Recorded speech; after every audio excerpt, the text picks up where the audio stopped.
Regular basis पे 64 lakh cylinder India में चाहिए होते हैं। इंडिया के अंदर पर डे के तुम्हारा जो आपका 64 लाख सिलेंडर जो है इंडिया में चाहिए होते हैं, रिक्वायरमेंट इतनी कंजम्पशन है हमारी।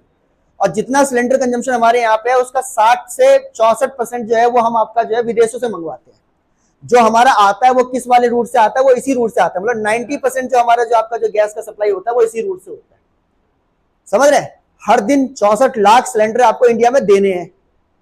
इंडिया में 100% जो कंजम्पशन है गैस की उसका 60 to 64% जो है वो हम आपका विदेश से मंगाते हैं। और उस 60 to 64% को अगर हम 100% में कन्वर्ट कर दें, उसका 90% जो है हम आपका इसी पर्टिकुलर एरिया से निकाल के लेके आते हैं, ईरान की साइड से, ये स्टेट ऑफ हॉर्मुज से। अब इस वाले इलाके को क्या कहते हैं, आपका ईरान ने भी ब्लॉक कर रखा था, जिसमें से रशिया और आपका जो चाइना के ही जो है सिर्फ निकल पाते थे और किसी के नहीं निकल सकते थे। और अगर निकल भी किसी के रहे, मतलब जैसे बातचीत करने के बाद अब तो निकल रहे हमारे इंडिया वाले, लेकिन उसमें क्या इंश्योरेंस प्रीमियम ज्यादा, समझ रहे हैं। इंश्योरेंस प्रीमियम के साथ आपका जो है दैट इज कहिए तुम्हारा जो आपका फ्यूलिंग कॉस्ट ज्यादा, क्योंकि टाइम ज्यादा लग रहा है। तो इन दोनों कारणों की वजह से क्या है कि पहली बात तो सामान 6 दिन की जगह 10 दिन में पहुंच रहा है, तो सामान डिले पहुंच रहा है और महंगा पहुंच रहा है। अब जब सामान डिले पहुंचेगा, महंगा पहुंचेगा, तो इंडिया के मार्केट में इंपैक्ट होना ही होना है।